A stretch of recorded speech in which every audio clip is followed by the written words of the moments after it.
বন্ধুরা, আজকে একটা নতুন গল্প নিয়ে আসলাম তোমাদের মাঝে। এটা সত্য এবং বাস্তব জীবনের ঘটনা। শেষ পর্যন্ত শোনার অনুরোধ রইল। শুনলে তোমার মধু চলে আসবে। দেরি না করে চলো শুরু করা যাক। বিয়ের 5 বছর পরেও আমার বাচ্চা হচ্ছিল না। এই জন্য আমার স্বামী, শ্বশুর, শাশুড়ি এবং স্বামীর সকল আত্মীয় স্বজন আমাকে আট কুকুর বলে গালি দিতে লাগল। তারা আমাকে বিভিন্নভাবে কুচিসম্পন্ন কথা বলত। এক পর্যায়ে আমার স্বামী আমাকে বলে দিলেই যে এবার যদি বাচ্চা না হয় তাহলে সে আমাকে রাখবে না, তালাক দিয়ে দেবে। তারপর বিষয়টা আমি আমার বাবার কাছে খুলে বলি। আর বাবা আমার মুখ থেকে এসব কথা শুনে একদিন রাতে বাচ্চা হওয়ার জন্য আমার সাথে যা করেছিল তা শুনলে বন্ধুরা তোমাদের মাথা ঘুরে যাবে। তাহলে চলুন বন্ধুরা গল্পটি শুরু করি। গল্পটি শুরু করার আগে বন্ধুরা তোমাদের নিকট আমার বিশেষ অনুরোধ, দয়া করে তোমরা আমার চ্যানেলটি সাবস্ক্রাইব করে আমাকে সাপোর্ট করবে। হ্যালো বন্ধুরা, আমি তোমা। বর্তমানে আমি প্রবাসে আছি। আমি বিদেশে একটি গার্মেন্টসে চাকরি করি। আমার জীবনে বন্ধুরা একটা ট্র্যাজেডি আছে, একটা হৃদয় বিদারক ঘটনা আছে। ঘটনাটি শুনলে হয়তো তোমার চোখের পানি ধরে রাখতে পারবে না। ঘটনাটি তখনকার সময়ে বন্ধুরা, যখন আমার বয়স 14 কি 15 হবে। আমি বাংলাদেশের একজন মেয়ে। আমি আমার পরিবারের সাথে বড় হয়েছি। কিন্তু আমার বয়স যখন 8 কিংবা 9 হবে তখন আমার মা মারা যায়। আমি পরিবারে শুধু একমাত্র মেয়ে ছিলাম। আর আমার এক ভাই ছিল। সেও খুব একটা ভাল ছিল না। সে নোয়াখালীর একজন মেয়েকে বিয়ে করে শ্বশুর বাড়িতে থাকে। মোট কথা, আমার ভাই আমাদের পরিবারের কোনো খোঁজখবর নিত না। আর আমাদের পারিবারিক অবস্থা খুব একটা ভাল ছিল না। আমার মা মারা যাওয়ার পর আমার বাবা আর অন্য কোথাও বিয়ে করে নাই। এভাবে কষ্ট করে চলতে লাগল আমার জীবন। তারপরও আমরা খুব ভালোই ছিলাম, খুব খুশি ছিলাম। আমার বাবা সারাদিন কাজ করে যা পাইত তাতে আমাদের খুব ভালো করে চলে যেত। আমার বাবা আমাকে খুব ভালোবাসত, অনেক বেশি ভালোবাসত। আর এভাবেই আমাদের জীবন, মোট কথা আমার জীবন চলতে লাগল। খুব একটা প্রাতিষ্ঠানিক পড়ালেখা করতে পারি নাই আমি। 8ম শ্রেণী পর্যন্ত পড়ালেখা করেছিলাম। তারপর আমার বাবা আমাকে সিদ্ধান্ত নিল। আমার যখন 14 থেকে 15 বয়স তখন সিদ্ধান্ত নিল আমার বাবা আমাকে বিয়ে দিয়ে দেবে। আমি আর আমার বাবার কথা অমান্য করতে পারলাম না, কারণ আমার বাবা মধ্যবয়স্ক। আর তাছাড়া ও বাবা কাম কাজও খুব একটা বেশি করতে পারে না। বাবার উপর বোঝা হয়ে আর কতদিন থাকব, তাই সিদ্ধান্ত নিলাম এবং বিয়েতে রাজি হয়ে গেলাম। আর এদিকে আমার বাবা আমার জন্য পাত্র দেখা শুরু করল। পাত্র দেখতে দেখতে হঠাৎ একদিন আমার বাবা একটি ভালো পাত্রের সন্ধান পেল। কিন্তু পাত্র ছিল বেকার, সে কিছু করত না। কিন্তু পাত্রীর বাবা মায়ের পারিবারিক অবস্থা ভালো ছিল, খুব বংশী পরিবারের লোক ছিল। সবকিছু ভেবেই আমার বাবা এখানে আমাকে বিয়ে দিতে সম্মতি হল। আমিও সেখানেই গিয়ে বসতে রাজি হয়ে গেলাম। তারপর আমার বাবা আমাকে ধুমধাম করে বিয়ে দিল।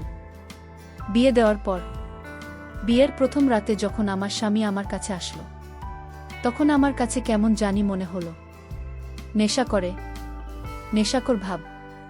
আমি হয়তো তাকে খুব একটা বেশি বুঝতে পারি নাই। প্রথম প্রথম তো ভাবছি হয়তো এরকম হতে পারে। কিন্তু যখন সপ্তাহখানেক গেল তখন দেখলাম আরও বেশি সমস্যা। আমি বুঝতে পারছি না সে কেন আমার কাছে এরকম করে। যাই হোক, অবশেষে আমি তাকে মানিয়ে নিতে পেরেছিলাম এবং বুঝতে পারছিলাম যে তার এটা প্রথম বিদায় আমাকে দেখে সংকোচ বোধ করছিল। কিন্তু আমি বেশ কিছুদিন দেখার পরেও আমি আমার স্বামীর কাছ থেকে কাঙ্ক্ষিত মনের কোনো কিছুই পাইনি। অর্থাৎ একটা স্ত্রী একটা স্বামীর কাছ থেকে যা আশা করে তার কোনো কিছুই আমি পাইনি। সে 2 থেকে 3 মিনিটে আমার উপর অবস্থান করতে পারে না। তারপরও আমাকে ধৈর্য ধরে থাকতে হয়েছে, কারণ আমি গরিব ঘরের মেয়ে।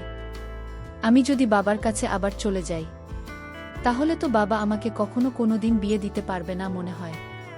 খুব কষ্ট করে আমাকে চলতে হয়েছিল।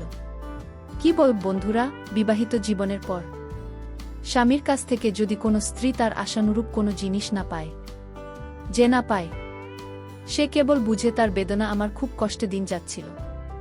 এভাবে চলতে চলতেই আমার বিয়ের প্রায় 5টি বছর পেরিয়ে গেল। আজ পর্যন্ত আমি কোনো সন্তানের মুখ দেখতে পারলাম না। সকলের কাছে আমি একটা আপনারই হয়ে গেলাম। সবাই আমাকে আটকে বলে গালি দেয়। আমি তখন হিংসায় চলে গেলাম। কাউকে বোঝাতে পারলাম না যে সমস্যাটা আমার না শামিল। এমতাবস্থায় আমার স্বামীও আমার শ্বশুর শাশুড়ির দিকে তালে তাল দিতে লাগল। আমার স্বামীও আমার প্রতি নেগেটিভ হতে লাগল। সে ভাবল হয়তো আমার সমস্যা। আমার স্বামীর সব কিছু জেনেও না জানার ভান করছে। আমার স্বামী তো খুব ভালো করেই জানত সমস্যা টাকার। তারপরও সেই দোষ আমার উপর চাপিয়ে দেওয়ার চেষ্টা করতে লাগল। ভীষণ বিপদে পড়ে গেলাম আমি। কি করব তখন বুঝতে পারছিলাম না। মন চাইছে এই মুহূর্তে পৃথিবীর সবচেয়ে বড় অন্যায়টাই আমি করে ফেলি, কিন্তু কিভাবে করব মাথায় কোনো কিছু ঢুকছে না। অবশেষে আমি বাবার কাছে সবকিছু খুলে বলতে বাধ্য হলাম। বাবা আমার সব কিছু শুনে কিছুক্ষণ চুপ করে রইল। চুপ করে থাকার পর বাবা মাকে সান্ত্বনা দেওয়ার চেষ্টা করল যতটুকু পারে। তারপর বাবা মাকে বলল, মা তো মা, তুই কোনো চিন্তা করিস না, একটা না একটা ব্যবস্থা হবে। আমি একটা না একটা ব্যবস্থা করবই। তোকে নিয়ে আমি ডাক্তারের কাছে যাব, অনেক বড় ডাক্তারের কাছে যাব, কিন্তু তারপরও আমি সর্বশেষ চেষ্টা করে দেব। তারপর বাবা আমাকে বলল, মায়ের সন্তান তো আল্লাহ পাকের দান। আল্লাহ যাকে যখন মন চায় তাকে সন্তান দেয়, আবার যখন মন চায় তখন তার কাছ থেকে সন্তান কেড়ে নেয়। আর এই দোষ কোনো মানুষের উপর চাপিয়ে দেওয়া উচিত না। আমার স্বামীর সাথে আমার সবকিছু ঠিকঠাকভাবে চলছিল, কিন্তু আমার কোনো সন্তান হচ্ছিল না।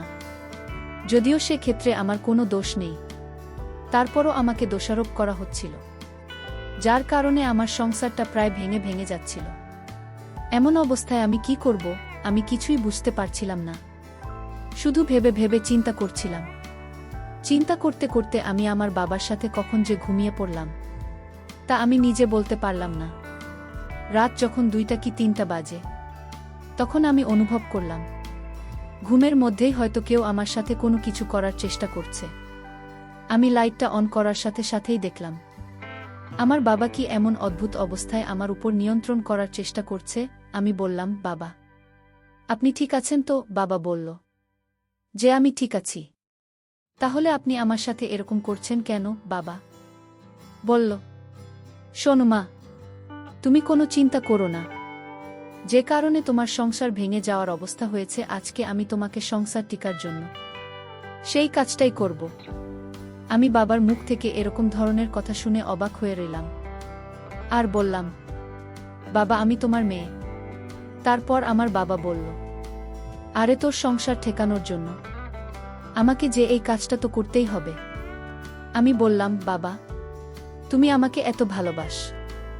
বাবা বল, মারে যে করেই হোক আমার তো সংসার টিকাতে হবে। আমি তো সুখ এবং তোর মুখে হাসি দেখতে চাই, আমি তোর শান্তি দেখতে চাই। তারপর আমি ভাবলাম যে কারণে মানুষের কাছে আমি অপমানিত হয়েছি এবং কি নিজের স্বামীর কাছে অপমানিত হয়েছি, শ্বশুর শাশুড়ি সহ প্রত্যেকটা মানুষ আমাকে বিভিন্নভাবে ইঙ্গিত করে কথা বলছে, যদিও সে ক্ষেত্রে আমার কোনো দোষ নেই। মনের ভিতরে অনেক জিদ আর মনের ভিতরে অনেক রাগ হয়েছে তখন। তারপর সেদিন বাবার সাথে আমি সেই নিষিদ্ধ সম্পর্কটা করতে রাজি হয়ে গেলাম। 2টি চোখের মধ্যে কেবলমাত্র সন্তানের নেশা। একটি সন্তানের জন্য তখন আমি প্রায় উন্মাদ হয়ে গিয়েছিলাম। যে করে হোক আমি একটি সন্তান চাই, তাহলে আমার সংসার আমার পরিবার টিকে যাবে।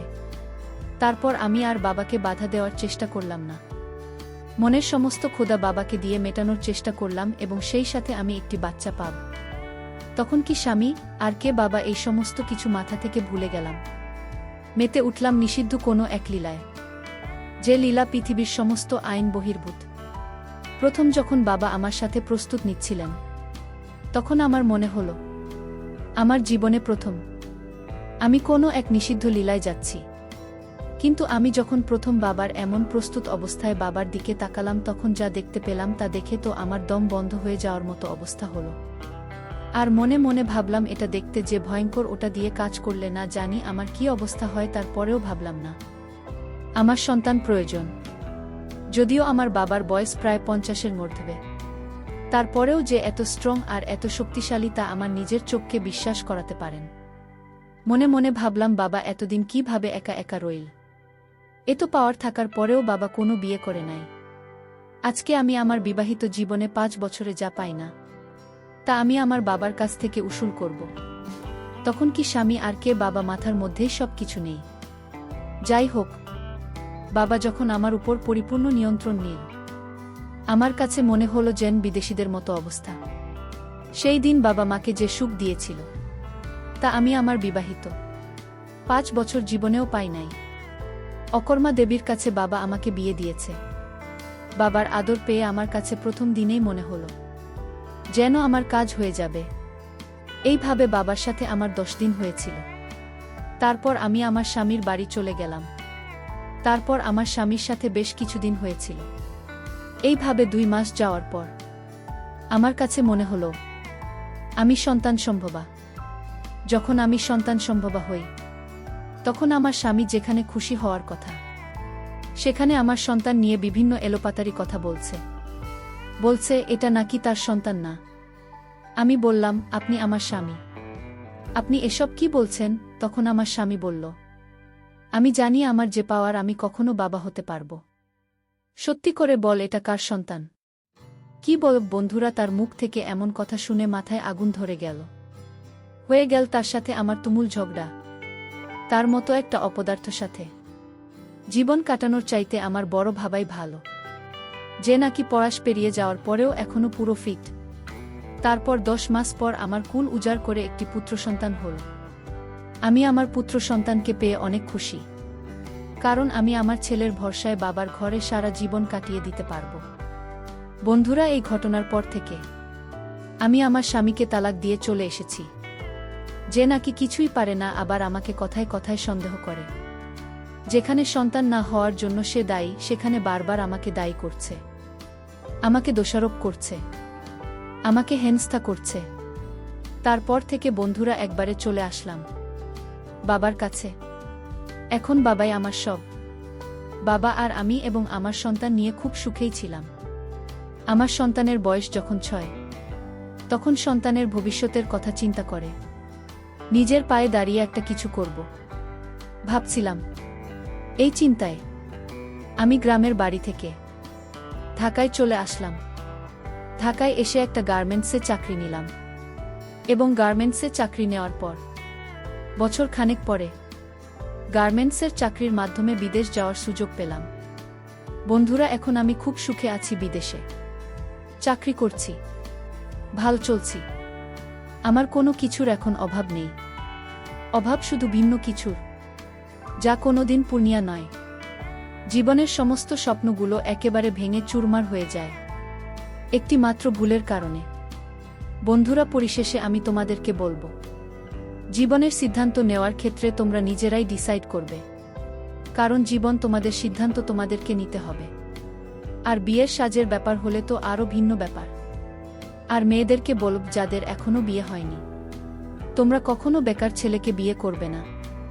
পরিবারের অনেক কিছু থাকলেও সম্মানিত অভিভাবকদেরকে বলবো, কর্মগুণ দেখে ছেলে মেয়েদের সম্বন্ধ দেওয়াই উত্তম।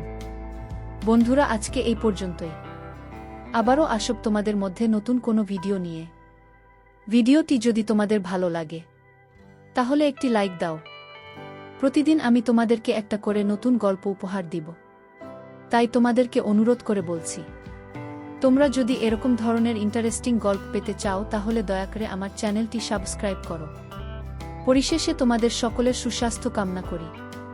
ভিডিওটি দেখার জন্য তোমাদের সকলকে অসংখ্য ধন্যবাদ।